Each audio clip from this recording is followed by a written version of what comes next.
시청자 여러분 안녕하십니까? 뉴스특보 시작합니다. 박근혜 전 대통령은 예정보다 빨리 퇴거했지만 혹시나 했던 예상과는 먼 답변을 내놨습니다. 헌법재판소 판결에 사실상 불복했다는 의견이 빗발치는 가운데 적어도 화합과 통합의 메시지는 없었습니다. 관련해서 본격적으로 이야기를 나눠보기 이전에 박 전 대통령이 머물고 있는 사저로 가보겠습니다.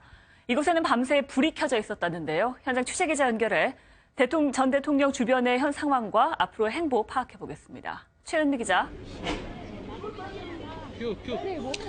네, 박 전 대통령이 사저 안으로 들어간 지 15시간이 넘게 지났지만 여전히 이곳은 탄핵 무효를 외치는 지지자들로 붐비고 있습니다. 일부는 밤새 이곳에서 자리를 지켰고 나머지는 날이 밝으면서 집으로 돌아갔다가 다시 모이는 모습입니다. 지금은 그 지지자로 추정되는 분이 꽃을 들고 이 안으로 들어가려고, 사저 안으로 들어가려고 시도하는 모습입니다. 조금 전에는 친박계 조원진 의원과 윤상현 의원이 도착해서 사저 안으로 들어가 있습니다. 네, 지금 사저 안에는 윤전추 행정관을 비롯해 이선우 의무실장과 그리고 여성경호관 1명, 남성 비서관 1명 등 모두 4명이 박 전 대통령을 보좌하고 있는 것으로 전해집니다. 날이 밝으면서 경찰의 경비도 눈에 띄게 늘었습니다. 탄핵 반대단체나 찬성단체가 사저 인근으로 올 가능성이 있어서 경찰은 긴장한 채 대열을 가다듬고 있는데요. 오후 2시에는 이곳 인근에서 탄핵 반대단체의 집회도 예정돼 있어 긴장감은 더욱 고조될 전망입니다.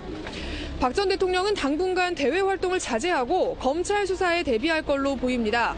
어제 민경욱 전 청와대 대변인을 통해 진실은 반드시 밝혀진다고 믿고 있다는 입장을 밝힌 만큼 치열한 법적 공방을 벌일 걸로 예상됩니다. 오늘 변호인단이 삼성동 사저를 찾을지도 주목되는데요. 추가로 친박계 의원들과 전현직 청와대 참모들이 찾을 가능성도 큽니다. 지금까지 서울 삼성동 사저 앞에서 MBN 뉴스 최은미입니다. 네, 관련 내용 4분과 함께 이야기 나눠보겠습니다. 윤영걸 전 매경닷컴 대표, 이종근 데일리안 논설실장, 서양호 두문정치전략연구소 소장, 김남국 변호사 함께합니다. 어서 오십시오. 안녕하세요. 안녕하세요. 일단은 대통령이 남긴 메시지 관련해서 알아보도록 하겠습니다. 이 내용부터 듣고 얘기를 나눠보도록 할까요? 민경욱 전 청와대 대변인이 사저 안에 유일하게 현직 의원으로 들어가서 관련한 내용 82자의 얘기를 전했습니다. 관련 내용 들어보도록 하겠습니다. 들어갔으면서 하신 말씀 올리겠습니다. 제게 주어졌던 대통령으로서의 소명을 끝까지 마무리하지 못해 죄송스럽게 생각합니다. 저를 믿고 성원해 주신 국민 여러분께 감사드립니다. 이 모든 결과에 대해서는 제가 안고 가겠습니다. 시간이 걸리겠지만 진실은 반드시 밝혀진다고 믿고 있습니다. 박근혜 전 대통령이 헌재 결과에 승복한다고 합니까? 그런 말씀은 없으셨습니다. 진실이 밝혀진다는 게 어떤 의미입니까? 말씀 그대로 받아주시면 되겠습니다. 제가 질문을 드릴 수 있는 상황이 아니었습니다. 어떤 맥락에서? 네? 안고 가시겠다는 말은 어떤 의미입니까? 지금 말씀드린 게 어려운 표현이 아닙니다. 그대로 믿어주시면 되겠습니다. 그대로 받아주시면 되겠습니다. 예. 검찰 수사에는 응하실 계획이십니까? 그런 말씀 여쭤볼 기회가 없었습니다. 세월호 유가족들한테 남기신 이야기 없습니까? 없습니다. 지금까지 말씀드린 게 전부예요. 아니, 밀지 마세요. 아니, 이게 다예요, 여러분. 네 분께 공통적으로 단도직입적으로 여쭤보도록 하겠습니다. 대통령의 발언이 복합적으로 해석될 수 있는 부분은 있지만 불복했다라는 메시지를 사실상 전한 거냐 의견이 분분한데.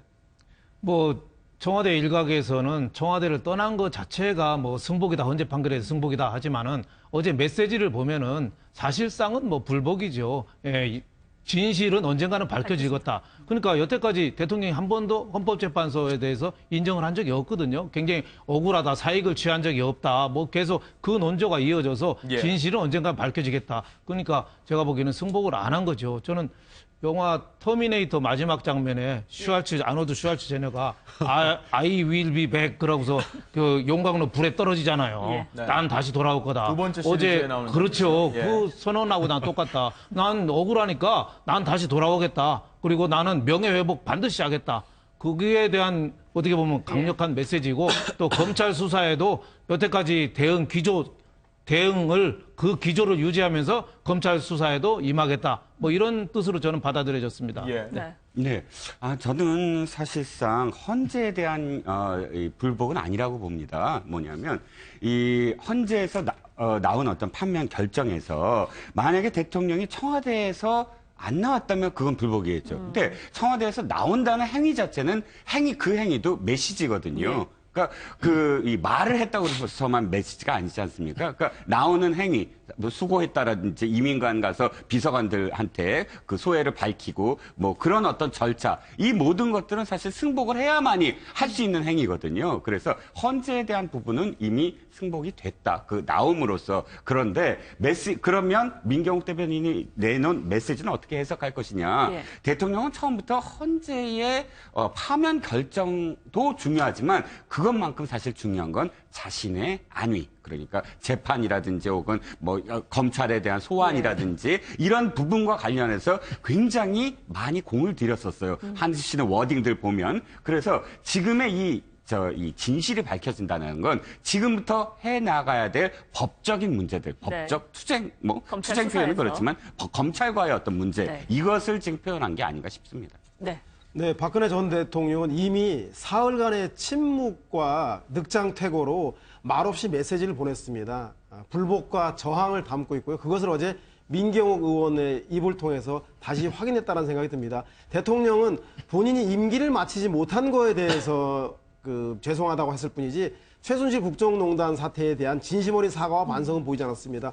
더 나아가서 지지자들 향해서 환하게 웃으면서 미소 지으며 손을 흔드는 모습을 보면서 그것을 지켜보는 많은 국민들은 여전히 그들만의 대통령은 아니었을까라고 참으로 씁쓸해했다는 것 같습니다. 대통령의 어제 메시지는 사흘 전의 그 모습, 불복과 저항을 담고 있는지 오늘 언론들은 일제히 그렇게 해석하고 있는 것 같습니다. 예. 네. 네, 뭐 별로 이견의 여지가 없을 것으로 생각이 됩니다. 진실은 뭐 시간이 가면 밝혀지겠다라고 한 말을 뒤집어 보면 헌재의 결정이나 이런 것들의 진실에 기초한 탄핵이 아니다라고 지금 강하게 항변하고 있는 것 같습니다. 물론 이것이 형사재판, 향후의 어떤 형사재판에서 본인의 어떤 무죄를 다투겠다라는 어떤 그것도 하나 깔려있을 수 있지만 그거보다는 지금 탄핵 결정에 대한 그것이 진실이 아니다라는 어떤 그런 메시지를 좀 던지고자 했던 것 같습니다. 그다음에 뭐 이거를 한 문장 한 문장 좀 뜯어보면 사실상 국민 통합 메시지는 전혀 없었던 것 같습니다. 그리고 또 국민 통합 메시지에 더불어서 사실상 여기까지 온 것에 대한 박근혜 전 대통령의 어떤 책임 있는 메시지가 좀 필요했는데 그 부분에 대한 메시지도 없었던 것 같습니다.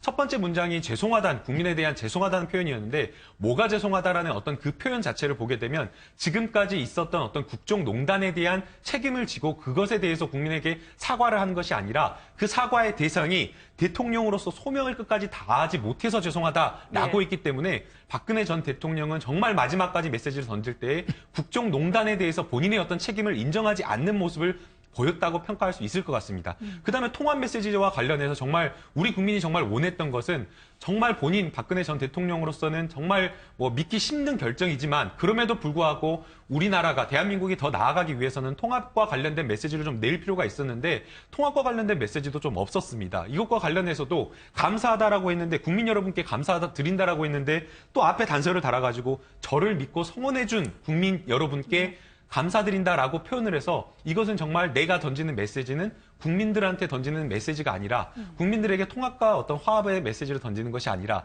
지지자들을 위해서 내가 정말 앞으로 향후에 투쟁을 하겠다는 어떤 그런 메시지를 던졌기 때문에 너무나 조금 안타까운 어떤 메시지가 아니었나라는 생각이 듭니다. 네. 사실상 불복이다라는 의견이 좀 줄을 이루고 있는 것 같은데요. 일단 청와대에서 나온 것 자체가 어느 정도 승복하는 의미다라는 의견도 분명히 있습니다. 청와대에서는 과연 왜 일요일 저녁을 택했을까? 나오는 시간을. 이것도 궁금하거든요. 그러니까 이번 청와대 나오는 것도 대통령이 여태까지 탄핵에서 파면까지 된 이유가 가장 큰 이유가 소통 부족 아니겠습니까? 정윤의 문건 나올 때부터 소통을 했든지 4.13 총선 이후에도 소통을 했든지 아니면 이번 탄핵 대통령 변호인들 재판할 때 대통령 변호인들에도 어떻게 보면 소통을 잘했으면 되는데 대통령 변호인들 보면은 솔로몬의 재판이 생각나요. 솔로몬의 재판이 아이 어머니 서로 내 거라고 했을 때 진짜 친어머니는 아이를 반 자른다니까 아이 그럼 다른 사람 좀 주라고 그러잖아요. 변호인들도 만약에 정말 대통령이 구할 생각이 있었으면은 아마 재판정에서 제대로 했을 텐데 방청색을 보고 했잖아요. 오히려 재판정을 욕하고 축구 선수가 심판한테 욕하면은 심판이 판정이 뻔하지요. 레드카드 들어 쫓아내는 건데 그 소통 부족이 마지막까지도 안 드러나서 참 안타깝습니다. 마지막까지 있을라다고 더 하다가 준비가 전혀 안 된 거죠. 참모가 보고했다잖아요. 5대3, 뭐 4대4 정도로 뭐 기각될 것 같다. 그러니까 전혀 거의 준비를 안 한 거예요. 그러다가 맞짱 나오니까 삼성동에 아무런 장판도 없고 아무것도 없으니까. 그러니까 급하니까 여론은 나빠지고 해서 어제 부랴부랴 나온 거 아니냐 싶은데 저는 재벌 취재하면서 재벌들하고 어떻게 모양이 비슷한지 김우중 회장이나 동양그룹 그 현재원 회장도 나올 때 그 모습하고 똑같아요. 어떻게 보면. 먼저 그분들하고 박근혜 대통령이 혼자만 모른다. 그룹이 망하고 박근혜 대통령이 어떻게 될지 국민들은 다 알고 있는데 그룹 김우중 회장도 그 현재원 회장 본인만 모르고 우리 회사 끄떡없다고 하고서 알짜 회사를 끝까지 안 팔고 버텼어요. 그러다 망한 거고 또 억울하다고 생각하는 것도 똑같아요. 김우중 회장 지금도 억울하다고 박근혜 대통령도 어제도 억울하다는 말이 그 골수에 파묻혔어요. 그리고 참모들 배신하는 거. 그룹사들도 참모들부터 다 도망갔어요. 없어요. 이번에도 보세요. 먼저 친박들 나무일처럼 하잖아요. 팔짱 끼고 오불관원. 그리고 비박들 다른 당 차려서 오히려 탄핵 찬성에 가세했잖아요. 참모들한테 배신당하고 또 재기의 꿈을 버리지 않는다는 거. 어제 이게 대통령 그 메시지에 나타났죠. 끝날 때까지 끝나는 데 아니다. 근데 마지막까지 지키는 사람은요. 그룹사들도 보니까 별로 홀대받던 사람들이 나중에는 지키더라고요.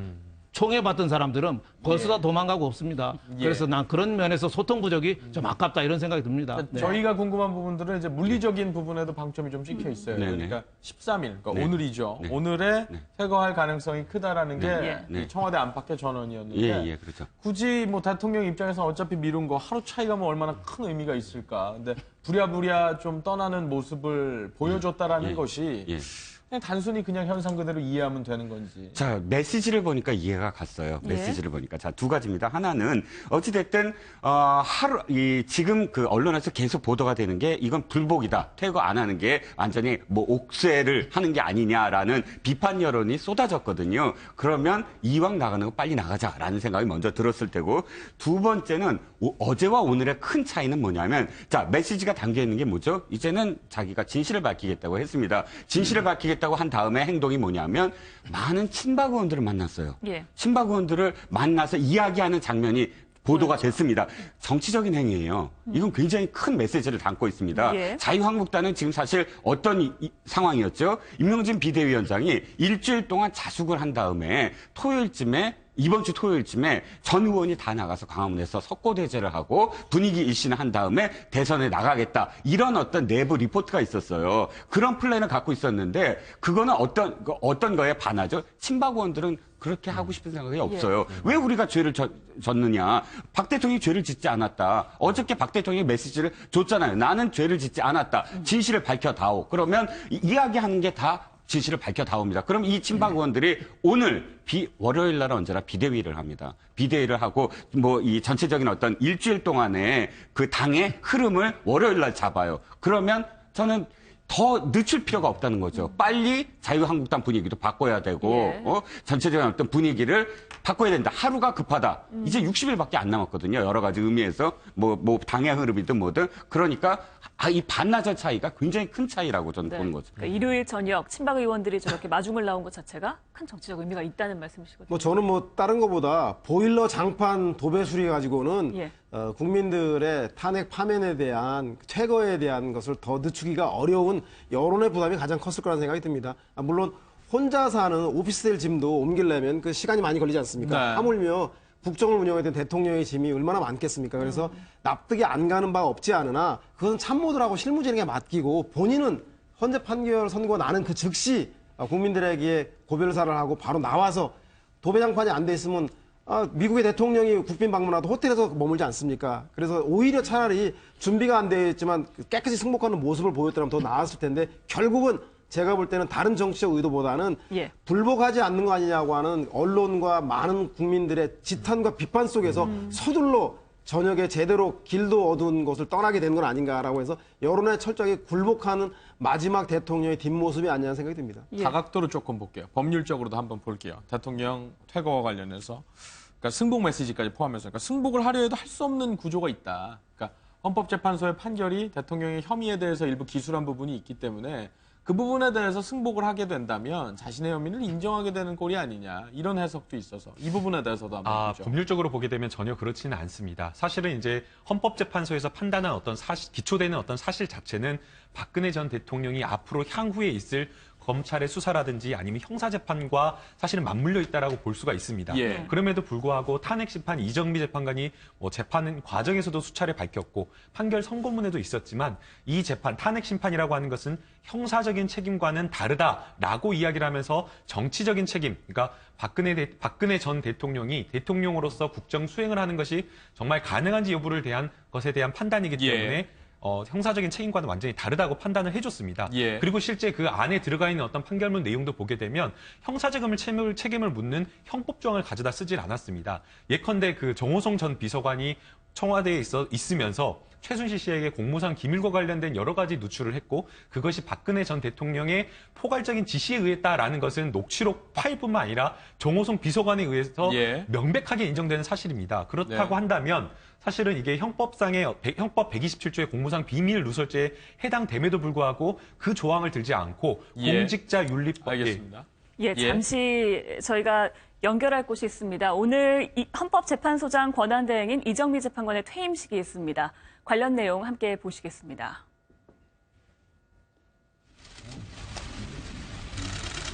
네, 오늘 이정미 재판관이 6년간의 헌법재판관의 임기를 마칩니다. 청사 1층 대강당에서 퇴임식 행사를 하는데요. 잠시 후에 퇴임사를 할 것으로 보입니다. 저희가 전해드리겠습니다. 네, 이정미 헌법재판소 재판관은 역대 최연소 헌재 재판관으로서 2011년 이용은 당시 대법원장의 지명을 받았고 두 번째 여성 재판관입니다. 관련해서 이 헌재 판결을 내렸을 때 국민 통합과 화합의 메시지를 담은 부분이 있기 때문에 최대한 간략하게 하겠지만 이번 퇴임사에서도 관련한 어떤 모종의 메시지를 얘기하지는 않을까 이런 관측이 나오고 있습니다. 네, 박 전 대통령 파면으로 분열된 국론을 통합하고 또 법치주의를 중심으로 화합해야 한다. 이런 메시지를 강조하지 않을까 하는 예측들이 지금 많은데요. 네. 김남국 변호사께서는 앞서 그 얘기 마무리 짓고 이 이야기까지 넘어가서 그래서 이정미 재판관이 판결 이후에 밝혔는데 형사적인 책임을 묻는 게 아니라 헌법이라든지 공직자 윤리법이라든지 국가 공무원법이라든지 이런 책임을 물었기 때문에 박근혜 전 대통령이 이것에 대해서 승복한다라고 해서 반드시 형사재판에서 무죄를 받느냐 유죄를 받느냐 그것과는 무관하다라고 생각이 됩니다.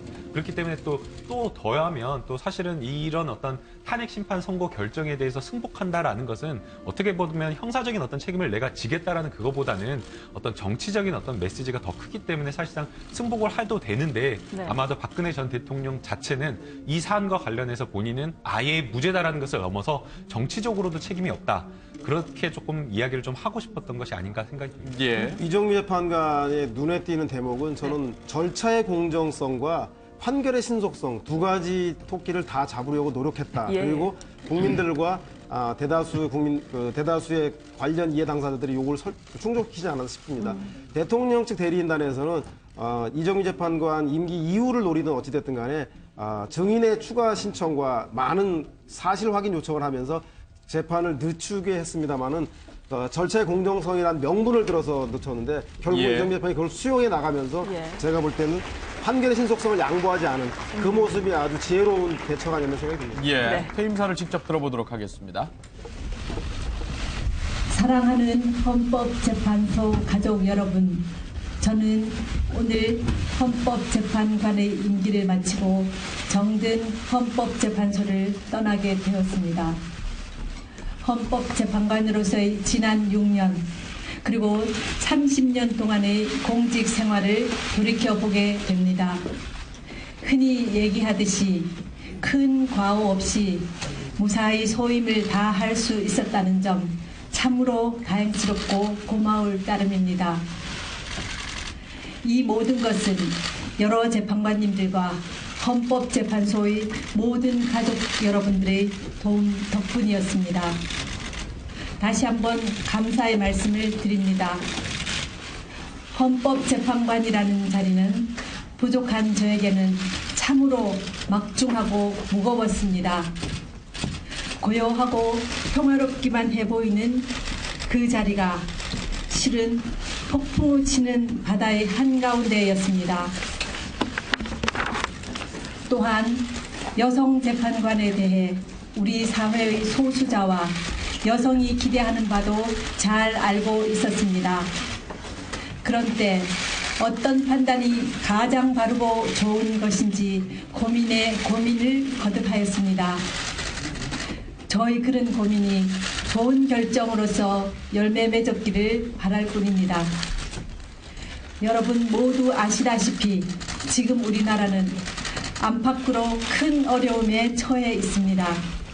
세계 정세는 급변하고 있으며 우리는 내부적 갈등과 분열 때문에 진통을 겪고 있습니다. 우리 헌법재판소는 바로 그제 참으로 고통스럽고 어려운 결정을 하였습니다. 언제나 그랬듯이 헌법재판소는 이번 결정을 함에 있어서도 헌법과 법률에 따라 공정한 절차를 진행하면서 헌법의 정신을 구현해내기 위하여 온 힘을 다하였습니다. 우리가 현재 경험하고 있는 통치구조의 위기 상황과 사회 갈등은 민주주의와 법치주의 그리고 인권 보장이라는 헌법의 가치를 공고화하는 과정에서 겪는 진통이라고 생각합니다. 비록 오늘은 이 진통의 아픔이 클지라도 우리는 헌법과 법치를 통해 더 성숙한 민주국가로 나아갈 수 있을 것이라고 믿습니다. 법의 도리는 처음에는 고통이 따르지만 나중에는 오래도록 이롭다는 옛 중국의 고전 한 소절이 주는 지혜는 오늘도 유효할 것입니다. 우리가 사랑하는 민주주의 그 요체는 자신의 생각과 다르더라도 다른 사람의 의견을 존중하는 데 있다고 믿습니다. 저는 이번 진통을 통해 우리 사회가 보다 자유롭고 평등하며 보다 성숙하게 거듭나리라고 확신합니다. 이제는 분열과 반목을 떨쳐내고 서로 껴안고 화합과 상생하길 간절히 바랍니다. 늘 헌법재판소를 신뢰해 주시는 국민 여러분께 경의를 표하고 그 성원에 깊이 감사드립니다. 헌법재판소에 주신 국민 여러분의 격려와 기대, 비판과 질책은 모두 귀하고 값진 선물과 같았습니다. 헌법재판소 가족 여러분, 그동안 부족한 저를 도와주시느라 고생 많으셨습니다. 좋은 환경에서 멋진 사람들과 함께 일할 수 있어 정말 행복했습니다. 그동안 혹시라도 저로 인하여 상처를 받으시거나 서운한 일이 있었더라도 너그러 용서해 주시기 바랍니다. 헌법재판소가 늘 국민의 행복을 실현하고 지지를 받을 수 있도록 계속 큰 역할을 다해 주시기를 부탁드립니다. 마지막으로 지금까지 늘 함께하여 주신 하나님께 감사드리고 대한민국과 헌법재판소를 위하여서 늘 기도하겠습니다. 안녕히 계십시오. 감사합니다.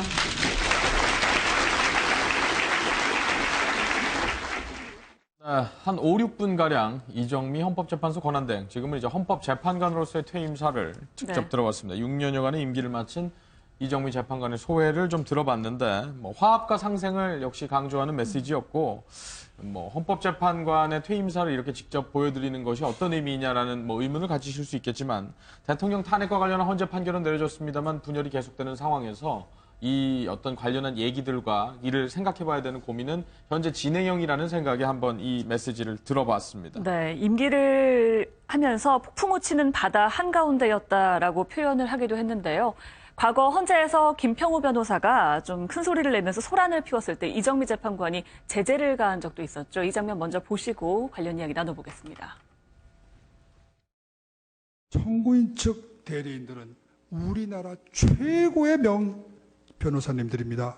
아니 이분들이 발견을 못한 거를 재판관님이 발견해서 꼬집어줘요? 아니 이분들이 어련히 알아서 다 질문하고 끝낸 걸 그게 뭐가 부족하다고 또 한 수 더 떠서 그러시면은 그거는 오해에 따라서는 청구인의 수석 대리인이 되는 거예요. 그렇게 하면 법관이 아니에요. 이거는 변호사님. 분명히 근데 말씀이 조금 지나치신 것 같습니다. 잠깐만요. 조금 예, 언행을 죄송합니다. 조심해 예, 주시기 예, 바랍니다. 제가 조금- 수석 대변인이라는 말씀은 감히 이 자리에서 하실 아니, 수가 아니. 없으시죠. 네. 이 내용을 들어보면서 지난 판결까지의 소회를 한번 주목할 만한 얘기들에 대해서 한번 짚어보도록 하겠습니다. 이제 판결이 끝났으니까 조금 얘기가 전해지는 부분이 있는 것 같은데 예. 뭐 이런 발언이 있은 뒤에 뭐 헌법재판소 재판관들이 앞서 그 판결문에서도 얘기했지만 역사적 사건의 당사자로서 이 얘기를 한다. 네. 막중한 책임감을 느끼고 부담감을 토로하기도 하고. 고통스러웠다라고 하기도 했고요. 네. 뭐 이 정황에 대해서 조금 짚어볼까요? 뭐 네. 소개된 부분에 대해서. 네, 저렇게까지 세게 어떻게 보면 헌법재판관이 재판을 하는 그 엄숙한 자리에 대통령 파면을 결정한 자리에 김평호 변호사가 재판정에 있는 판사 보고 재판관 보고 청구인의 원고의 수석 대리인이자 뭐 비서관 뭐 이런 식으로 표현하니까 그게 얼마나 그때는 황당하고 화가 예. 났겠습니까? 하지만은 그날 저녁에는 헌법재판관 처음으로 옆집 식당 가서 뭐 술 한잔 할 통음을 정도로 했다고 하죠. 통음을 할 정도로 어떻게 보면 황당하고 법조계 선배잖아요. 옛날 변호사협회 회장도 하시고 굉장히 예. 나이 연배로 봐서도 이분이 저렇게까지 할 때는 굉장히 당황해서 어떻게 보면 헌법재판관들이 오늘 고생을 많이 했어요, 이번에. 그래서 저는 오늘 퇴임사 하는데 박수를 좀 쳐주고 싶은 생각이 들어요. 예. 이번에 한 4개월 동안 최순실 게이트에 오면서 제가 딱 2번 웃었습니다. 하나는 이정미 재판관이 헤어롤 하고 나올 때 그때 예. 정말 저렇게까지 고민하면서 머리 단장도 머리에 달고 나올 정도로 저렇게 애쓰셨나 하고 네. 또 하나는 부산대 대학 교수가 그 방송 인터뷰할 때 애가 뛰어들어와서 네. 쫓아내는 거 또 예. 딱 2번 웃었는데 네. 하여튼 이정미 재판관이 그동안에 많이 고생을 했고 그 와중에 제가 제일 기억이 나는 게 자신의 생각과 달라도 남의 의견을 좀 존중해라. 예. 또 중국의 속담에 법은 처음에는 고통스럽지만 나중에 유리하다. 네. 뭐 이게 자기가 어려운 결정을 했죠. 그래서 이정미 재판관이 마지막 선언하는 거 박근혜 대통령을 파면한다. 이 말은 앞으로 역사상 계속 기록되고 아마 계속 회자가 되고 나올 거예요. 한데 참 고생했고 하지만은 좀 법은 또 이기는 사람 헌법재판소가 정치적인 사법기관 아닙니까? 예. 정치는 지는 것도 있고 이기는 것도 있고 주고받는데 사법기관이기 때문에 승패를 분명히 나눠야 되는 그런 고통 거기에 대해서 얘기한 거 아닌가 싶습니다. 예. 네, 결국은 저는 그 마지막 퇴임사를 들으면서 역시 이정미 재판관은 지혜로운 분이구나 생각이 들었습니다. 헌재 재판관은 판결로 말한다라고 지금 현재 퇴임사에서는 일체 정치적 발언을 하지 않았습니다. 추상 같은 목소리로 박근혜 대통령의 파면을 선고했던 것과 사뭇 다른데요. 바로 공인으로서 때와 장소를 가리고 절제할 수 있었던 모습들이 아마 헌법재판관의 어려운 결정들을 지금까지 끌고 온 게 아닌가라고 해서 오늘 퇴임사의 담담함이 오히려 예. 추상 같은 판결을 더욱 돋보이게 하는 그런 명퇴임사가 아닌가 하는 생각이 듭니다. 근데 네. 퇴임사와 관련해서 사실 어저께 우리가 박근혜 전 대통령한테 듣고 싶은 말씀을 사실 지금 이정미 재판관이 하신 것 같아요. 분열과 반목을 떨쳐내고 네. 화합의 길로 나아가자. 이 부분이 사실은 어저께 박근혜 전 대통령이 하셨으면 아니 승복 불복 이런 말 전혀 필요 없고 그 부분만 말씀하셨더라도 네. 상당히 의연하게 마지막 어떤 대통령으로서의 어떤 모습으로 기억에 남을 텐데 그 말씀을 어떻게 또 이정미 헌법재판관이 또 말씀을 하시고 끝을 예. 맺으셨습니다. 예. 이정미 재판관의 퇴임사 관련해서 얘기를 좀 해봤는데요. 박근혜 전 대통령의 어제 메시지와 관련해서 이야기를 조금 더 나눠보겠습니다. 일단 야권에서는 불복을 시사하는 듯한 이 메시지에 강한 비판을 내놓고 있긴 합니다. 그런데 한국당은 물론이고요. 바른정당도 크게 비판하는 수위의 목소리는 아니었거든요. 이 안에 정치적인 의도가 있을까요? 바른정당으로서는 사실은 이제 탄핵 결정 이후의 행보에 대해서 많은 고민을 했을 겁니다. 그리고 이제는 자유한국당을 지지하던 지지층부터 해서 전체 보수의 어떤 흐름을 자신들이 주도하려고 생각을 했었을 테고요. 네. 그래서 계속 유승민 의원이나 혹은 남경필 지사가 말하는 게 그랬습니다. 탄핵 이유를 보자. 바뀔 것이다. 그랬었죠. 그러니까 이 여론도 바뀔 것이고. 그런데 문제는 박근혜 전 대통령의 그 메시지가 자신들이 생각한 것과는 다른 방향으로 또 뭐 친박 의원들이 다 가서 또 인사하는 장면 이런 장면들은 사실 자신들이 의도하거나 상상했던 부분들이 아니거든요. 일단은 첫 번째는 당황했을 테고 예. 두 번째는 그럼에도 불구하고 지금 만약에 그것을 비판하는 목소리를 네. 내면 또다시 분열로 갑니다. 사실 이제는 보수층을 전부 다 끌어안는 그런 준비를 해왔는데 예. 또다시 공격을 하고 그러면 그 적통 논란부터 또 배신자 논란까지 계속 이어지거든요. 예. 끊임없이. 그렇기 때문에 일단은 한번 쉬어가자. 여기서는 일단 그 다음에 어떤 여론을 지켜보자라는 한순간 좀 쉬는 그런 어떤 이 자세를 보인 게 아닌가 싶습니다. 네. 이제 자유한국당이나 뭐 바른정당 입장에서는 정말 보수 진영의 단일화를 방해하는 행동을 박근혜 전 대통령이 했다라고 볼 겁니다.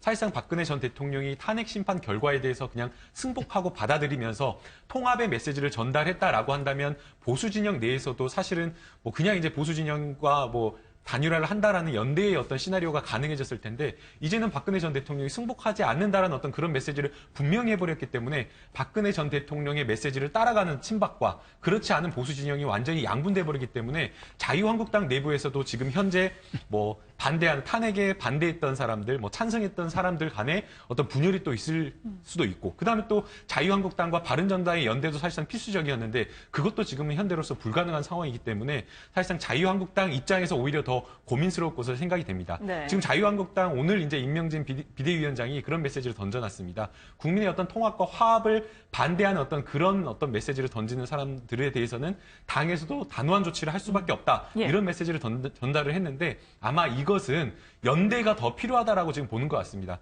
박근혜 전 대통령에 대한 어떤 메시지를 따라가고 박근혜 전 대통령을 보호하는 게 더 중요한 것이 아니라 우리는 지금 그거보다는 향후에 어떤 보수가 더 나아가려고 한다면 이번 대선도 중요하고 그렇다고 한다면 이번 대선에 연대가 더 중요하고 그 다음에 이번 대선에서 조금 어렵다고 하더라도 그 이후로 국민의 어떤 지지나 이런 것들을 받는 것이 필요하기 때문에 아마 그 부분과 관련해서 조금은 선을 긋는 메시지를 던진 게 아닌가 좀 생각이 듭니다. 예. 어제 삼성동 자택에 제일 먼저 뛰어간 정치인들이 서청원 전 대표와 그리고 조원진, 윤상현 그야말로 친박 중에 진박들이 제일 먼저 달려갔는데요.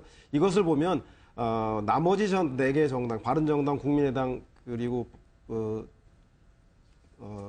더불어민주당 예. 포함해서 이런 그 정의당까지는 모두 다 대통령의 불복을 시사하는 것에 우려를 표했지만 자유한국당은 오히려 현재 대통령의 저런 저항과 불복을 오히려 당 지지세 결집에 활용하는 건 아닌가 하는 생각이 듭니다. 그래서 이번 선거, 다가오는 대선을 박근혜 대 문재인, 자유한국 대 더불어민주당과의 대결로 만들분해서 현재 그 탄핵에 반대했던 그 15%에서 20% 지지층을 결집해 나간다라면 향후의 대선에서 바른정당과 국민의당보다도 이왕 대선에 지더라도 더 높은 지지율이 나온다면 대선 이후에 펼쳐질 정치 진영, 특히 다가오는 총선에서 예. 보수 진영 재편의 주도권을 잡을 수 있다라고 생각을 하고 있는 게 아닌지. 그래서 대선 전체 승리를 위해서 중도층이라든가 외연 확대보다는 보수층의 결집, 그것도 친박층의 결집을 우선시하는 게 바로 현재 자유한국당이 그 대통령의 불복을 시사하는 것에 대해서 말하지 않고 오늘도 또다시 삼성동을 방문한 그런 그 의미는 아닌가 생각이 듭니다. 그런 의미에서 보면 자유한국당이 어떻게 보면 분화될 가능성도 상당히 높이 네. 쳐지죠.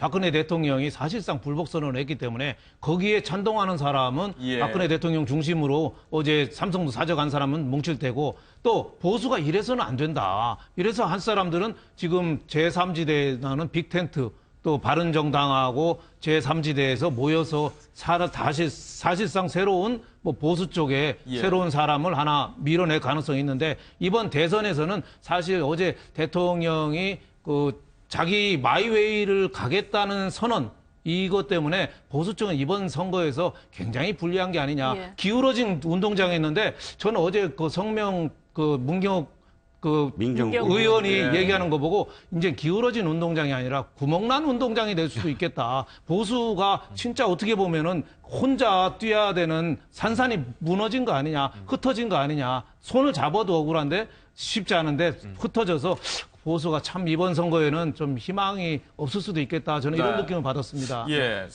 이 대통령이 앞으로 이제 향후 어떤 메시지를 남길지 이렇게 좀 여운을 정말 좀 넓게 해석을 했을 때 여운을 남기면서 또 뭐 언론 보도에 따르면은 민경욱 의원이 뭐 사저 대변인이다 이런 역할까지도 제기되고 있는 상황이어서 삼성동이 앞으로 또 하나의 어떤 정치적인 요소가 되지 않을까 이런 예. 생각까지도 들고 있습니다.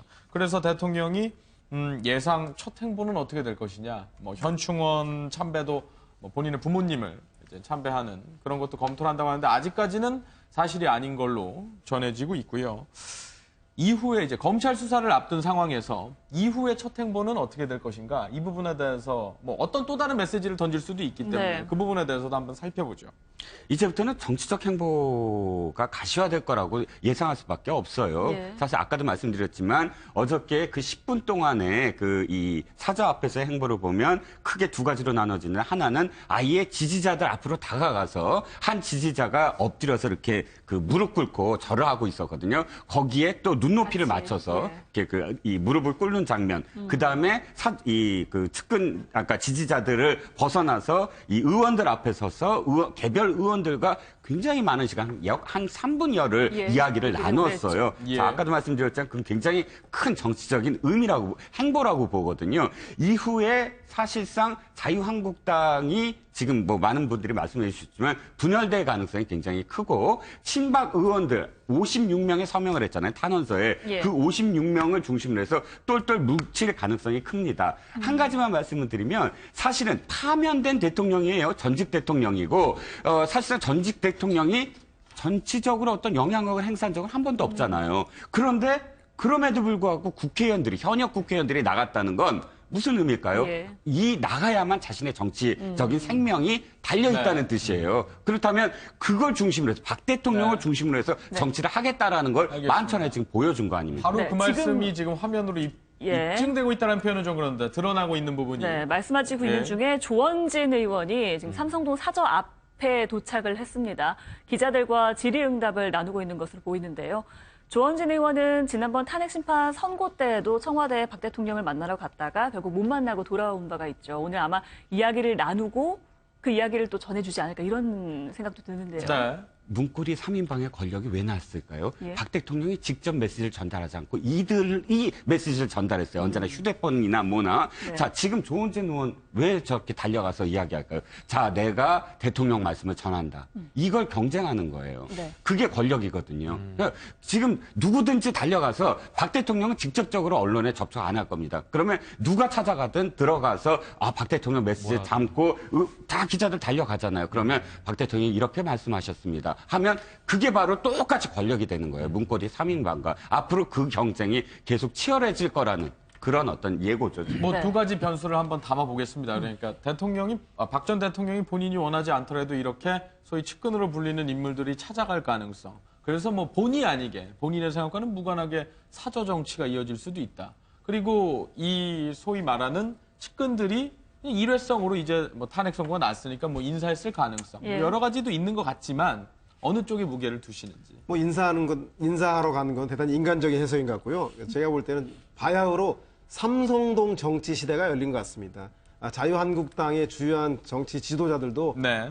표면적으로는 독립적 정당이었지만 내밀하게 삼성동과 긴밀하게 연결하지 않을 수밖에 없다는 상황이 들고요. 네. 실제로 제가 볼 때는 대통령은 여론 추이를 촉각을 곤두세우고 그리고 검찰 수사를 대비하면서 정중동의 행보를 이어갈 가능성이 매우 높습니다. 하지만 삼성동을 거점으로 해서 현재 탄핵에 대한 불복과 앞으로 나아가야 될 검찰 수사에 철저히 저항해서 옥새와 농성의 상징으로 그리고 향후 예. 정치적인 교두보로 삼을 가능성이 매우 높아 보이는 그 상황인 것입니다. 그래서 제가 볼 때는 친박 핵심 중진 의원들은 아마 문턱이 닳도록 삼성동을 오가면 메시지를 전달하지 않을까 하는 생각이 듭니다. 근데 이제 삼성동에 한계는 있다고 봐야죠. 우선은 그 동교동이나 상도동 같이 오래된 끈끈한 예. 그런 의리, 그 정 뭐 이런 게 없고 저기는 그 친소 관계에 따라서 이명박 대통령 때 공천 관련해서 임시로 모였던 사람이 대통령하고 유대 관계 유지하면서 친박이라고 하는데 친박도 뭐 수십 가지 종류가 되잖아요. 먼 박도 있고 가까운 박도 있고 뭐 여러 가지가 있기 때문에 예. 쉽지 않고 또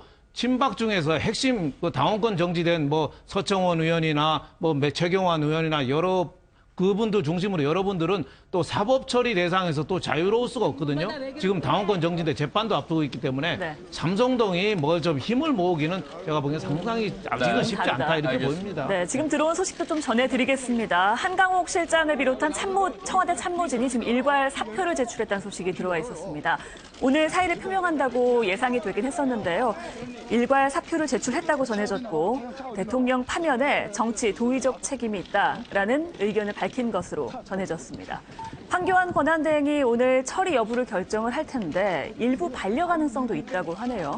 이 부분은 어떻게 받아들여야 할까요? 뭐 대통령을 제대로 보필하지 못한 거에 대해서 대통령과 작별 어제 인사할 게 아니라 대통령과 함께 청와대를 나가는 게 마땅했다는 여론이 비등했는데요. 예. 아마 그에 따라서 일괄 사표를 낸 것 같은데 아마도 국무총리실 기능이 권한대행 기능을 대부분 하고 있기 때문에 굳이 중복 기능 대통령이 없는 한에서의 대통령 권한대행으로서의 그 보좌를 총리실과 함께 중복해서 할 필요는 없을 것 같습니다. 다만 NSC라던가 국가 외교안보 기능에 대해서는 아마도 황교안 대행이 총리실이 갖지 못한 그 국정원이라던가 대북정보 이런 문제 중요한 판단이 있을 수 있기 때문에 그 기능은 유지하지 않을까 싶고요. 나머지 비서실장이라던가 정무수석실, 홍보수석실이라던가 인선수석실의 정무 기능은 사표를 수리할 것으로 좀 예상해 볼 수 있겠습니다. 네, 대통령 파면 이후 파장에 대해서 조금 살펴보는 상황인데 뭐 외교안보 부분, 경제 관련 부분에 대해서는 현재로서는 뭐 사의를 반려해서 좀 원활하게 유기적인 관계를 구축한다라는데 이견이 없으실 것 같아서 좀 넘어가고요. 삼성동 이제 요소와 관련해서 이 하나의 정치적 요소로 지금 분류될 법한 삼성동에 관해서 조금 살펴보면 뭐 연금 얘기는 그동안도 계속 나왔기 때문에 경우라든지 이런 부분은 좀 넘어가겠습니다. 근데 이 부분에 또 다른 요소가 있어서 왜냐하면 이 국정농단 사건에 연루됐다고 하는 이영선 행정관과 윤전추 행정관이 뭐 어떤 식으로 합류를 하겠다는데 그런 명분이 있어야 되지 않겠습니까? 국민들이 이해할 만한 명분 말입니다. 근데 그 부분에 명확하게 해소가 안 됐다면서요? 네, 사실은 그 부분에 대해서 국민들이 이해할 만한 명분이 과연 있는지 좀 의심스럽습니다. 죄송합니다. 사실은 뭐 이영산 행정관 같은 경우에는 이 사안이 벌어졌을 때 국정농단과 관련해서 단순히 개입한 게 아니라 매우 적극적으로 개입했습니다.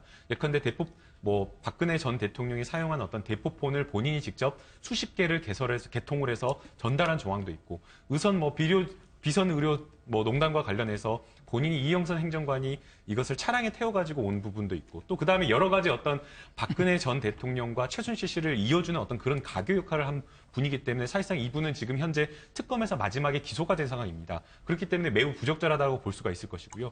역시 마찬가지로 또 윤전추 행정관 같은 경우에도 박근혜 전 대통령을 지근거리에서 보좌를 하고 있었지만 추천 과정에서부터 최순실 씨가 추천했다는 어떤 그런 부분이 있기 때문에 매우 부적절하다고 볼 것입니다. 예컨대 법률적으로 또 따져본다고 하더라도 사실상 그 이영선 행정관 같은 경우에는 경호팀이기 때문에 경호와 관련해서 매우 중대한 실수를 한 부분입니다. 그런데 지금 현재 기소가 된 사안이기 때문에 청와대에서 만약 이 부분을 법률적으로 그냥 처리한다라고 한다면 당장 직위 해제시킨 상태에서 징계 절차에 착수를 하는 게 맞을진데 사실상 징계 절차에 착수하지 않고 또 박근혜 전 대통령을 퇴임 이후에도 지금 탄핵 이후에도 지금 이렇게 지근거리에서 보좌한다라고 하는 것은 매우 문제가 많다라고 생각이 됩니다. 더군다나 또 법원 입장에서 또 생각을 하게 되면 이분들은 다 재판을 받을 사람들이고 또 만약 향후에 박근혜 전 대통령이 검찰 수사 이후에 기소가 된다라고 하면 박근혜 전 대통령 법정에 서서 증언을 해야 될 매우 주요한 증인인데 윤전추 전 행정관, 이영선 행정관, 박근혜 대통령이 전부 다 공범관계에 있는 사람들이 한 집에서 머무르면서 박근혜 대통령을 위해서 같이 있는 것 자체가 문제가 된다라고 생각이 됩니다. 그렇기 때문에 청와대에서 어떻게 할지는 모르겠지만 이 부분과 관련해서는 정확하게 절차적으로 법대로 처리하는 게 저는 맞다라고 생각이 듭니다. 네, 처음에 앵커께서 왜 그 국민들에게 어떤 명분을 말씀하셨는데 명분은 사실은 박 대통령 입장에서의 명분을 생각해야 될 것 같습니다. 박 대통령의 마지막 메시지가 뭐죠? 진실은 밝혀질 것이다. 자, 이 윤전추 행정관과 그다음에 이영선 경호관이죠. 지금 경호실 팀으로 다시 되돌아왔으니까 경호관은 어떻게 지금 비춰졌냐면 지금까지 박 대통령의 행정관들이 아니라 지금 최순실 씨의 행정관 아니냐 이렇게 청문회에서도 비판을 받지 않았습니까? 왜냐하면은 거의 옷 만드는데도 그 CCTV에서 보여주고 핸드폰 닦아서 주고 또 보안 손님이라고 해서 드나들게 하고 이 모든 것들이 노승일 부장인가요? 고영태 씨인가요? 아마도 그런 증언을 했습니다. 저 사람들은 거의 최순실 씨의 비서관이다 이렇게까지 표현도 했었어요. 그러니까 아예 진실은 나의 행정관이다라는 거를 국민들한테 보이고 싶다. 그러니까 아예 그런 어떤 지금까지 어떤 비판을 역으로 진실은 내 사람이니까 내가 데려와서 쓸게 하고 떳떳하다라는 거를 보이는 메시지라고 지금 확인이 되는 거죠. 네. 제가 볼 때는 뭐 사람이 없다, 참 딱하다라는 생각도 들어서 이해 못할 부분이 없는 것도 아닙니다. 그런데 좀 지혜롭지 못하다, 정치적 판단을 못한다, 국민에 대한 염치와 배려가 없다는 생각이 드는 게 바로 퇴거한 첫날 아니겠습니까? 모든 전 국민들의 관심과 언론사가 집결하고 있는 이 상황에서 윤전추, 이영선 행정관을 대동하고 가는 것이 국민들이 어떻게 볼 수 있겠습니까? 차라리 저는 하더라도 신압으로 점차 차츰 나중에 결국 대통령을 모실 수도 있을 텐데 저렇게 공개적으로 드러내놓고 한다는 것 자체에 대해서 국민들이 최순실 게이트에 대한 저 사람들의 책임들을 물을 텐데 대통령 주변에 정말로 사람이 없는가, 우리 국민들은 어떻게 생각하는가에 대해서 매우 씁쓸한 부분은 아닌가 생각이 듭니다. 그런 면도 물론 서영호 소장 말도 전 동의는 하지만 예. 대통령이 참 외로운 사람이잖아요. 어제도 친박들 다 인사하고 야 들어와 해서 차 한 잔이라도 하면 되는데 대문에다 놔도 혼자 들어가셨잖아요. 예. 그것도 또 눈물 흘려서 화장이 다 번질 정도였는데 그렇게 전해줬다고 하죠. 형제들도 다 등 돌렸어요. 박지만 또 박근영 씨도 등 돌리고 형제들이 부모 돌아가신 다음에 형제들이 등 돌린 다음에는요. 화해가 남하고 화해보다 훨씬 힘들어요. 제사도 따로 지내고 볼 일이 없어요. 고륙상정이라고 형제간에 뭐 손잡아서 지금 했으면 좋겠다. 그거 안 되거든요. 측근들이 아무도 없어요. 그래서 제가 보기에는 좀 물론 보기는 좋지 않죠. 이영선 경호원도 어떻게 보면은 윗보병이로 한 사람이고 윤전추도 좀 모양은 안 좋지만 그래도 인간적으로 너무 외로운데 그런 분이라도 좀 옆에 좀 있으면 좀 낫지 않겠느냐. 네. 그래서 윤전추 같은 사람은 사표 내고 하면 돼요. 누가 월급 줄지는 모르지만 하면 되는데 이영선은 사실은 안 되지만 그런 정도로도 좀 너무 외로우니까 그 정도는 자연인 박근혜에 대해서는 좀 배려를 해주는 것도 좋지 않느냐 이렇게 생각이 됩니다. 말씀하신 취지는 알겠는데 이제 뭐 박근영 씨 같은 경우에는 뭐 대통령을 좀 옹호하는 그런 메시지도 많이 하고 집회를 방문한 그런 부분도 있어서 그거는 좀 차후에 조금 더 보는 방향으로 조금 가능성을 열어두도록 하고요. 네, 박 전 대통령에 대한 검찰 수사 관련해서 얘기를 좀 해보겠습니다. 박 전 대통령은 분명히 전하기를 모든 결과를 안고 가겠다. 진실은 밝혀질 것이라고 했습니다. 헌재에서는 사유가 안 된 세월호 관련해서 쟁점도 수사를 과연 하게 될까? 검찰은 이달 내에 수사를 어느 정도 마무리하겠다라는 입장인데 이게 가능할까에 대해서 좀 얘기를 나눠보겠습니다. 어떻게 전망을 하십니까? 네. 이번 주 안에 될까요? 저는 뭐 전격적으로 전격적으로 할 가능성이 매우 높다. 예. 왜냐하면 검찰이 지금 찬밥 더운 밥 가릴 처지가 아니라 절체절명의 위기의 상황에 몰렸다.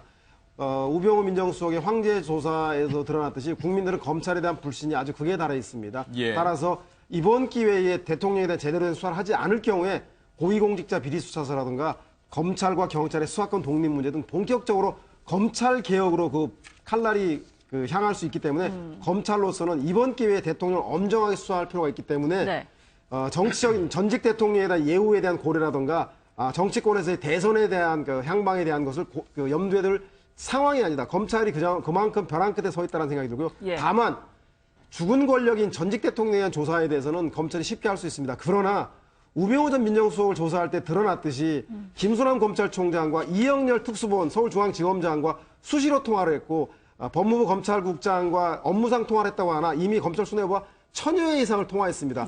과연 현재 검찰이 본인 스스로의 수뇌부에 대해서 소환 조사라고 압수수색을 할 수 있을지 그것이 바로 검찰 중립으로 가는가 독립적 수사로 가는가에 대한 시금석이기 때문에 검찰은 그런 상황에 놓여 있기 때문에 아마도 대통령에 대해서 의례적으로 강경하게 수사를 할지도 모른다는 생각이 듭니다. 네, 그만큼 검찰도 부담이 클 것 같은데 일단 조금 전에 자막으로도 나왔지만 지금 나오고 있습니다. 출국 금지를 검토한다고 하던데 이 부분에 대해서 꼭 필요하냐라는 의견도 있는 것 같습니다. 사실은 필요성보다는 상징성이 좀 크다라고 생각이 됩니다. 과연 청와대 박근혜 전 대통령이 지금 삼성동의 사저에 있는데 삼성동 자택에 있는데 거기에서 지지자들이 둘러싸인 상태에서 공항으로 출국한다라는 건 상상하기가 어려울 것으로 생각합니다. 그럼에도 불구하고 검찰에서 출국 금지를 검토하겠다라고 하는 것은 상징성이 크다라고 생각이 됩니다. 이것은 무슨 상징성이냐? 아까 이제 서영호 소장님께서 말씀하신 대로 검찰에서는 정말 사정을 봐주지 않고 법과 원칙에 따라서 수사를 하겠다라는 어떤 그 의미로서 출국 금지 검토를 좀 이야기를 하고 있는 것 같습니다. 그리고 또 하나 더 하게 되면 시간을 조금 벌 수 있는 어떤 기회가 되는 겁니다. 사실은 이제 검찰에서도 뭐 특수본에서도 굉장히 여러 가지 고민을 할 텐데 가장 중요한 게 어떤 방법으로 언제 할 것이냐 아마 이 부분과 관련해서 고민이 깊어질 것으로 생각이 됩니다. 그렇다고 한다면 검찰이 고민하는 기간 동안 아마 또 국민 여론은 도대체 뭐 하느냐, 지금까지 뭐 하느냐라고 여러 차례 막 비판을 할 텐데 그럴 때에 출국 금지를 하면 이렇게 법과 원칙에 따라서 하겠다라는 것을 좀 보여줄 수 있기 때문에 의지를 보여주는. 아마 그 정도의 어떤 상징성과 의지를 보여주는 것으로 생각이 됩니다.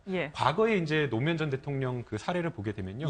그 한 9일 정도가 걸렸습니다. 그 검찰에서 이제 바로 부르질 않고 노무현 전 대통령에게 2009년 4월 22일에 서면 질의서, 검찰에서 이러이러한 내용을 수사하겠다는 어떤 서면 질서를 먼저 보냈습니다. 서면 질의서를 먼저 보내고 서면 질의서가 한 사흘 만에 답장이 오자 그 바로 다음 날 소환 날짜를 통보했고 소환 조사를 했는데요. 그 총 기간을 보게 되면 한 9일 정도가 걸렸습니다.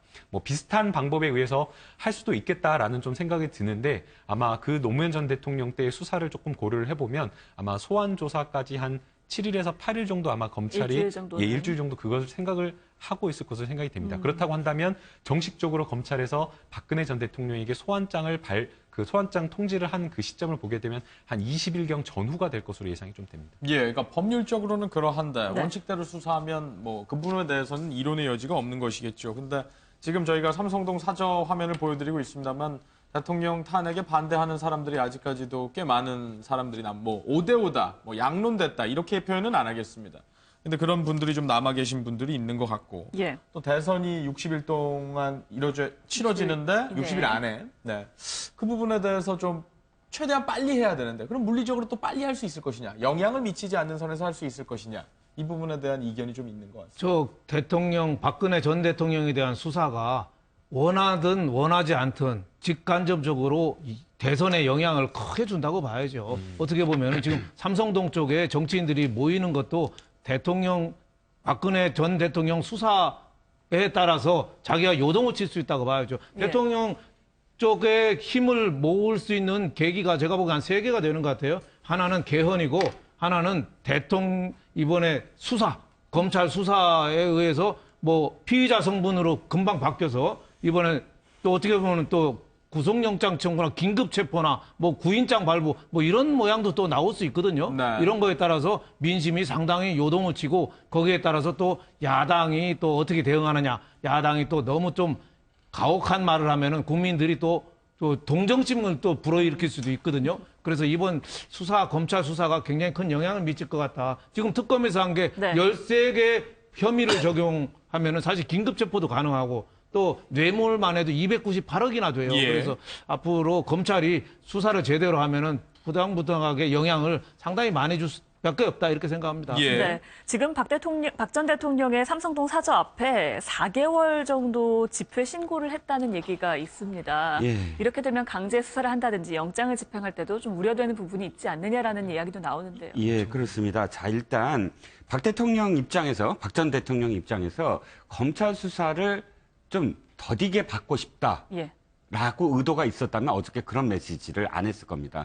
도리어 검찰 수사를 정면 돌파하겠다라는 의지가 보여요. 이유는 한 가지입니다. 마지막 메시지. 진실은 밝혀진다. 이 얘기는 뭐냐면 검찰 수사 빨리 해라라는 의미나 다름없어요. 나는 자신이 있다. 아니요.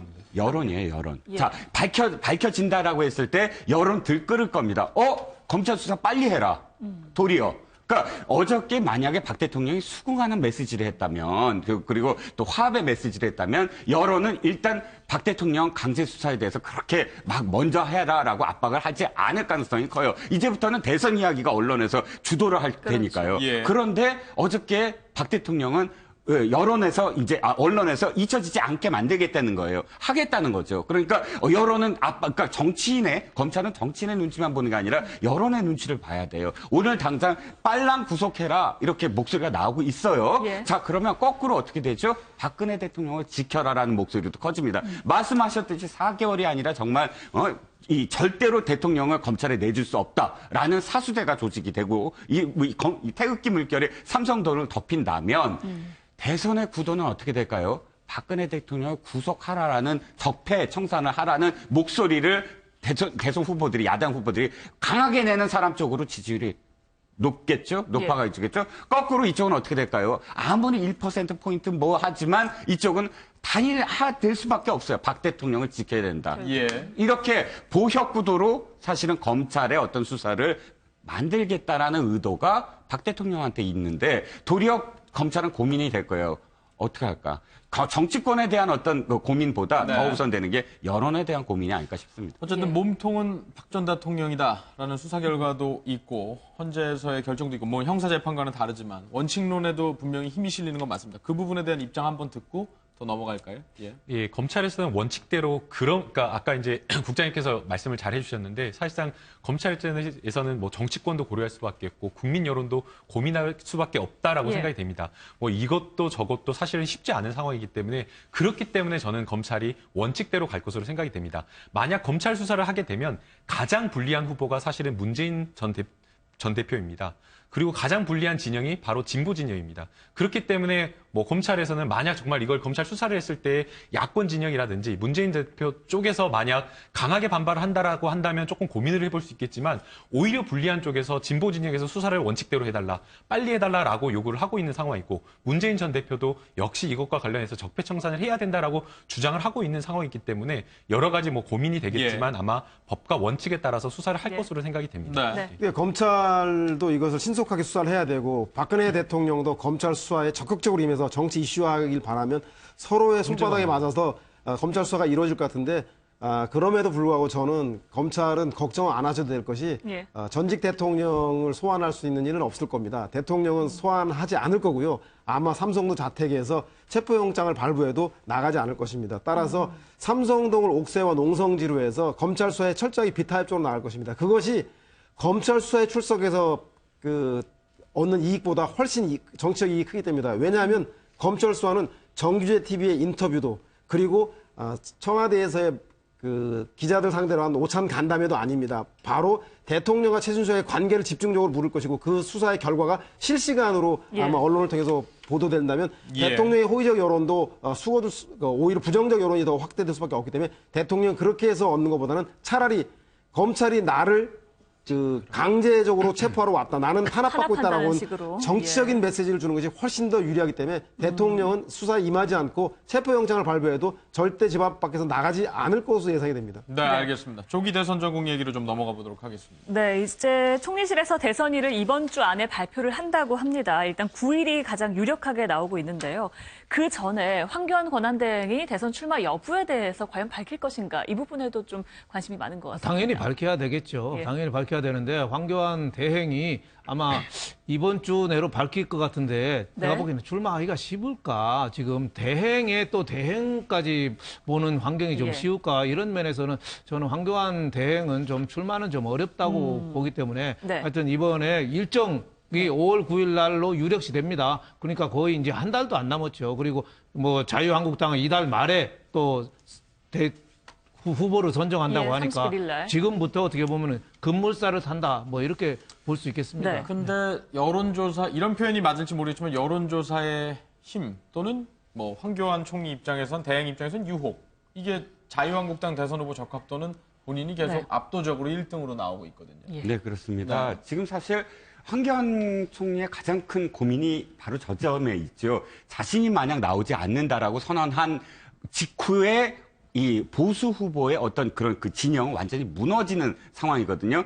최소한 뭐 자신이 이제 적합돼서 50%고 그다음에 10%대인데 50%, 30% 아니면 40, 30 뭐 이렇게 해서 비견될 수 있는 적합한 후보들이 만약에 뒤에 있다 그러면 예. 아마도 미련 없이 나는 출마하지 않겠다라고 할 수도 있어요. 그런데 지금 보시다시피 소명이라는 것도 사람이 있잖아요. 책임감을 느낀다는 예, 그렇죠. 거죠. 자신이 지금 사실 공안검사 출신으로서 안보에 대해서 굉장히 크게 이 나라의 어떤 안보 내지는 안정 이런 것들을 강조한 분이고 그렇게 살아오신 분인데 예. 잘못하다가는 완전히 보수가 무너진다라는 걱정이 자신의 권력력보다 앞설 수도 있어요. 그래서 그 고민이 지금 계속되고 있다. 그런데 단 지금 5월 9일이라고 발표하는 날 이전에 발표하기 전에 자기가 그만둬야 된다 그러면 오늘 내일 최소한 수요일 이전에는 출마 불선언이든 출마 선언이든 해야 됩니다. 저는 이제 국장님하고는 조금 다른 의견인데요. 예. 아마 황교안 권한대행 입장에서는 본인을 본인 말고 다른 어떤 2위, 3위 후보들의 지지가 너무 낮아서 만약 내가 출마하지 않으면 정말 보수 진영이 완전히 망가지는 거 아니냐 그런 고민을 좀 하지 않을 거로 생각이 됩니다. 왜 그러냐면 지금 현재 황교안 권한대행을 지지하고 있는 보수 후보자들은 황교안 권한대행을 출마하지 않는다고 하더라도 다른 사람한테 옮겨갈 거라고 생각이 됩니다. 이분들은 정말 굳건하게 박근혜 전 대통령의 탄핵이나 이런 것들을 또 반대하는 사람들도 있고 정말 보수가 어떤 경우에도 있어야 된다라고 믿는 사람들이기 때문에 이 황교안 권한대행이 뭐 출마하지 않는다고 해서 이게 뭐 산산이 흩어지는 지지라고 생각이 되지 않습니다. 예. 실제 이 황교안 권한대행이 이렇게 15% 정도의 어떤 중반 정도, 10% 초반부터 중반 정도의 지지를 언제부터 받기 시작하냐를 생각하게 되면 예. 그 반기문 전 유엔 사무총장이 사실은 사퇴하고서부터입니다. 그 전에 보게 되면 황교안 권한대행도 한 3%에서 한 6%, 요 정도 사이로 왔다 갔다 했기 때문에 이분도 사실은 본인이 잘해서가 아니라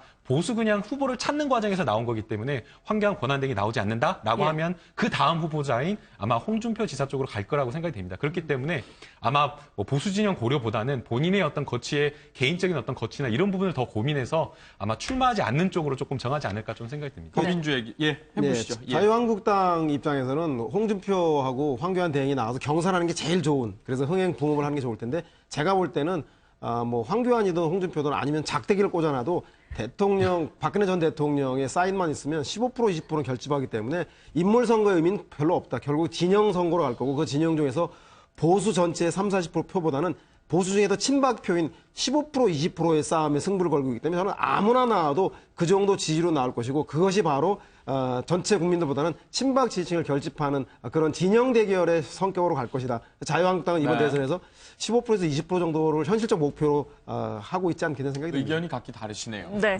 민주당 얘기도 좀 해보겠습니다. 조금 전에도 여론조사 지지율이 나가긴 했습니다만 일단 민주당에서는 내일 지상파 TV 토론을 하면서 아마 관심이 집중될 것으로 보입니다.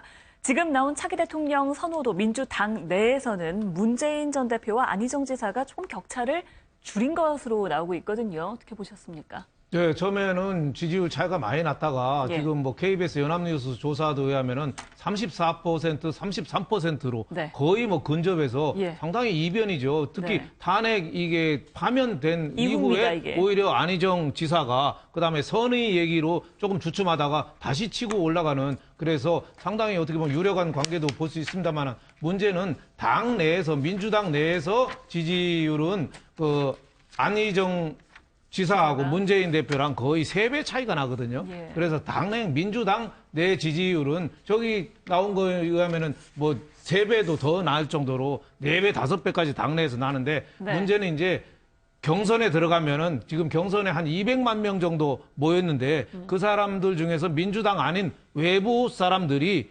얼만큼 안희정 씨를 많이 지지해 주겠는가. 문재인 쪽에서는 뭐 그 역선택이라고 하는데 역선택은 뭐 옳지 않은 말이고요. 예. 역선택은 정보가 없을 때 잘못 선택하는 건데 정보가 있죠. 그리고 안희정 씨를 지지해서 새누리당, 자유한국당이 누구를 뽑겠다는 게 아니라 문재인 후보에 대한 비토 세력이 당 외에서 얼만큼 힘을 모아서 당내 경선에 영향을 주느냐, 뭐 이런 문제이긴 한데 지금으로 봐서는 뭐 치고 올라가긴 하지만 주식으로 하면 뭐 골드 크로스라고 그러죠. 하지만은 저게 쉽겠느냐, 조금 아직까지는 조금 쉽지는 좀 어려울 것 같다 이렇게 생각됩니다. 네. 네. 방금 전에 여론조사 결과는 사실상 어저께 박근혜 전 대통령의 메시지의 여파가 전혀 없는 여론조사예요. 그렇죠. 그렇기 때문에 전이죠. 이 여론조사는 탄핵 그렇죠. 결정 이후 영향입니다. 예. 탄핵 결정의 영향. 탄핵 결정이 어떤 영향을 미쳐서 안희정 지사가 올라갔냐면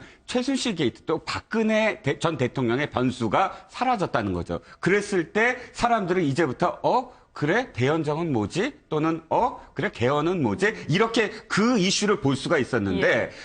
그래서 지금 안희정 지사가 올라갈 수 있었는데 그것을 박근혜 전 대통령이 다시 되돌릴 가능성이 있어요. 이 메시지가 거꾸로 아니야, 난 안 없어졌어. 이 이슈가 안 없어졌어. 이렇게 됐을 경우는 사람들은 또다시 대연정이나 혹은 개헌이나 이런 이슈보다는 아니야, 박근혜 전 대통령은 우리가 진짜 저기를 해야 돼. 청산을 해야 돼. 이런 어떤 이슈로 다시 되돌아간다. 그러면 아까 지금 보여주시는 이 지지율이 또다시 요동칠 것이다. 네. 그래서 어떤 의미에서는 박근혜 전 대통령의 저런 메시지가 문재인 전 대표를 굉장히 도와줄 가능성이 크다라고 보여집니다. 네, 저도 뭐 지지율이란 전제하에 그 질문을 드리고 싶었습니다. 그러면 민주당 측에도 유리한 거 아닙니까?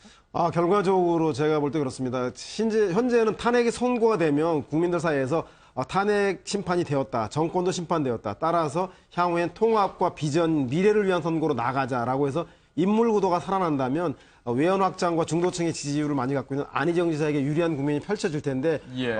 희한하게 박근혜 전 대통령과 친박의 불복, 탄핵에 대한 불복하는 흐름이 있으면 이것이 아까 매도에 말씀드린 것처럼 친박 대 더불어민주당, 예. 탄핵 대 탄핵 찬성 대 탄핵 반대 이렇게 진영 대결로 갈 경우에는 예. 역설적이게도 박근혜 전 대통령이 문재인 대표 진영의 지지도를 결집시켜주는 효과가 나타나기 때문에 이런 구도가 유지되는 한 문재인 전 대표가 상당히 유리한 대선이 될 가능성이 매우 높아 보입니다. 네, 예. 지금 본 여론조사의 경우에는 일단 탄핵 이후의 여론조사였고요. 방금 말씀 주셨습니다만 박근혜 대통령의 메시지 이후의 여론조사는 또 어떻게 변화가 될지 저희가 들어오면 다음 뉴스특보에서 알려드리겠습니다.